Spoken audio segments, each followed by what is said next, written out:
Assalamualaikum warahmatullahi wabarakatuh. Halo teman-teman PLS, kembali lagi di kegiatan PLS Pengenalan Lingkungan Sekolah tahun 2021-2022 dengan tema Gapai Mimpi Setinggi Bintang Menjadi Generasi Pemenang.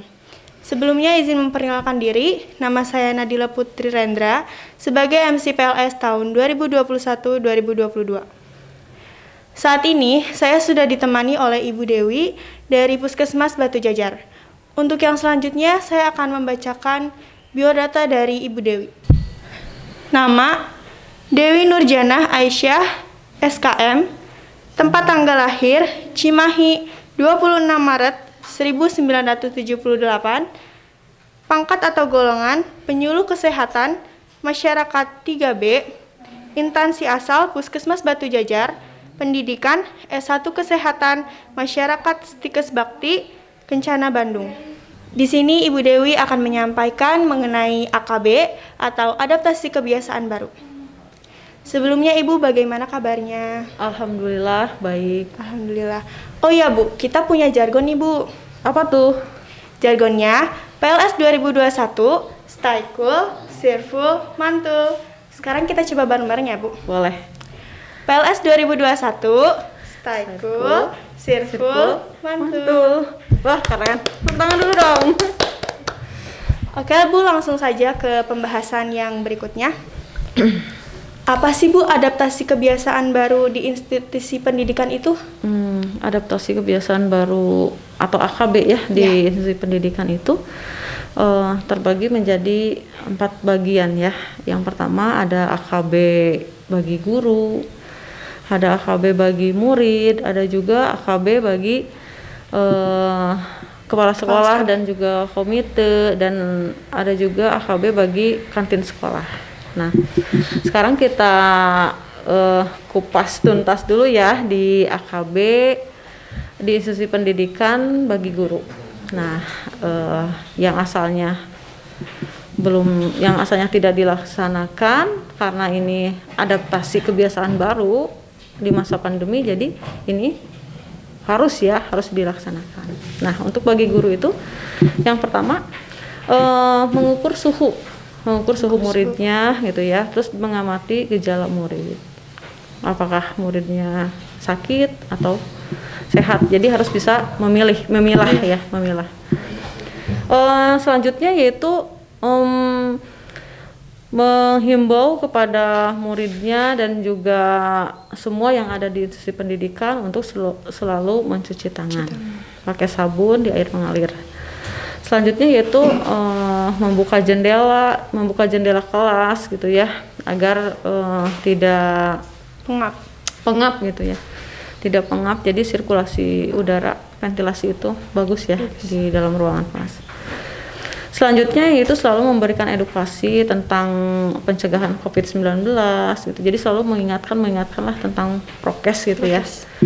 Nah, selanjutnya bisa ada olahraga ya, tapi tetap tidak sampai terjadi kerumunan ya, tetap harus jaga jarak minimal 1 meter. Selanjutnya berjemur ya 15 sampai 20 menit. Nah, selanjutnya yaitu bagi murid, adaptasi kebiasaan baru bagi murid. Nah, bagi murid sebelumnya saya akan menyapa dulu ya adik-adik PLS ya, adik-adik PLS. Nah, sekarang ini bagi murid ya, mohon diperhatikan, apalagi sekarang itu udah lama banget ya belajar di rumah gitu ya, daring gitu ya, udah lama banget. Nah, dalam adaptasi kebiasaan baru ini nanti pas entah kapan lah ada sekolah tatap muka lagi, otomatis nih ya, yang tadinya di rumah saja terus ke sekolah lagi, pasti ada yang berpelukan karena kangen gitu ya, ada yang cipika-cipiki. Nah, di dalam adaptasi kebiasaan baru ini tidak boleh ya, jadi harus tidak melakukan kontak fisik langsung. Misalnya gini, salaman tidak usah bersentuhan gitu ya. Jadi salaman cukup begini saja. Terus tidak ada cipika-cipiki, tidak ada berpelukan apalagi gitu ya. Jadi harus dibiasakan dari sekarang. Selanjutnya yaitu memakai masker dengan benar. Nah, selanjutnya mencuci tangan pakai sabun di air mengalir selama 20 detik ya. Selanjutnya yaitu jangan berbagi makanan, bukan pelit atau apa ya, karena kita untuk mencegah penularan COVID-19 gitu ya. Jadi dibiasakan, karena ini adaptasi kebiasaan baru ya, dibiasakan untuk membawa alat makan sendiri, makanan sendiri, membawa minum sendiri, tumbler gitu ya. Terus membawa alat beribadah, alat sholat sendiri, alat tulis gitu ya. Nah, jadi udah harus dibiasakan begitu. Terus apabila adik-adik PLS dan juga teman-teman semua sakit gitu ya, ada demam, batuk, pilek, jangan masuk sekolah dulu. Nanti udah fit baru masuk sekolah ya. Setelah itu suka ada batuk nih ya, kita bersihin batuk bersihin. Nah, itu kita juga punya etika batuk. Jadi lakukan etika batuk atau bersihin. Nah, kalau boleh tahu nih Bu, etika batuk yang benar itu seperti apa sih Bu? Nah, etika batuk yang benar itu yaitu jadi batuknya itu di lengan ya. Jadi gini, gitu ya. Nah, kalau nggak kayak gitu bisa juga pakai tisu, ditutup pakai tisu. Setelah itu tisunya bisa dibuang ke tempat sampah yang sudah disediakan. Jadi jangan pakai tangan kosong langsung. Kalau pakai tangan kosong langsung, kita batuk nih. Tahu-tahu kita bersalaman sama teman atau say hello. Nah, itu kan bisa terjadi penularan. Ya. Nah, Ibu, bagaimana sih cara mencuci tangan? 6 langkah 20 detik itu bisa dicontohkan tidak Bu, bisa. untuk teman-teman di rumah? Yuk kita demonstrasi bersama yuk untuk 6 langkah cuci tangan ya. Yuk, tangannya yuk di atas semuanya. Nah, sebelumnya tangannya harus dibasuh dulu dengan air, terus pakai sabun. Setelah itu gosokkan, terus punggung tangan, lalu sela-sela jari tangan, terus jari tangan dengan cara mengunci ya. Nah, setelah itu sela jempol tangan, udah itu ini kuku, udah gitu basuh dengan air mengalir ya, lalu pakai tisu. Nah, gitu. Udah bisa belum? Pasti udah bisa ya. Nih kayak Teteh Nadila udah jago 6 langkah cuci tangannya 20 detik ya. Selanjutnya yaitu adaptasi kebiasaan baru di institusi pendidikan bagi kepala sekolah dan komite sekolah ya. Yang pertama yaitu atur jarak tempat duduk siswa. Tadi saya lihat di sini sudah diatur ya. Jarak tempat duduk siswanya udah keren banget. Selanjutnya yaitu menghimbau wajib menggunakan masker. Selanjutnya selalu mencuci tangan pakai sabun dan air mengalir selama 20 detik. Selanjutnya yaitu pemasangan poster cuci tangan, 6 langkah cuci tangan. Tadi saya udah lihat juga di sini udah bagus ya prokesnya di Seman 1 Batu Jajar itu. Selanjutnya yaitu melakukan desinfektan di lokasi-lokasi yang sering dipegang. Nah, misalnya gini, sebelum dan sesudah kegiatan belajar mengajar itu lakukan desinfektan, penyemprotan. Selanjutnya yaitu apabila ada yang demam, suhu lebih dari 38 derajat Celcius, batuk atau pilek, dibuat larangan untuk tidak masuk sekolah ya. Nah, gitu. Dan kepala sekolah ataupun komite sekolah memberikan cuti istirahat. Nah, setelah itu juga harus dilaporkan kepada pelayanan kesehatan terdekat ya. Selanjutnya yaitu menghimbau kepada seluruh warga sekolah untuk tidak berbagi makanan. Jadi tadi ya membawa makan sendiri, alat makan sendiri. Terus minum sendiri alat sholat sendiri, alat tulis sendiri gitu. Selanjutnya yaitu adaptasi kebiasaan baru di kantin sekolah ya. Yang tadinya di kantin sekolah itu pedagang itu kan nggak pernah pakai masker Iya, gitu ya. Nah, untuk diadaptasi kebiasaan baru ini harus dibiasakan pedagang itu memakai alat pelindung diri, yaitu masker atau face shield, sarung tangan plastik, apron gitu ya. Jadi harus dibiasakan.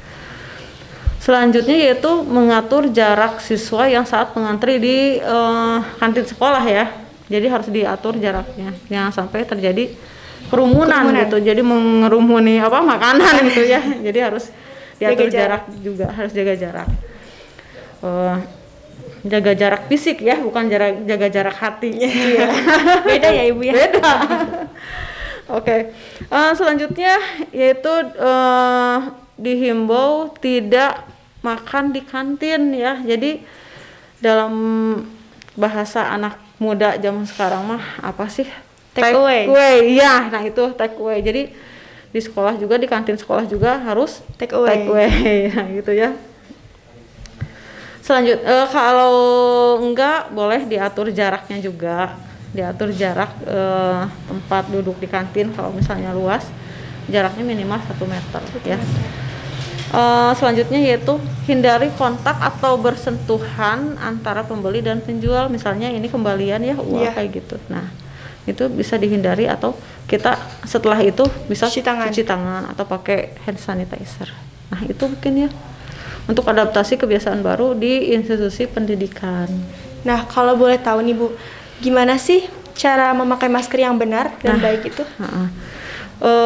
Cara memakai masker yang benar itu harus menutupi hidung, mulut, dan dagu. Jadi tidak merosot itu ya. Gitu ya, Bu, ya. Jadi kebanyakan saya lihat itu ada yang pakai maskernya itu di dagu aja asal ada gitu ya. Iya.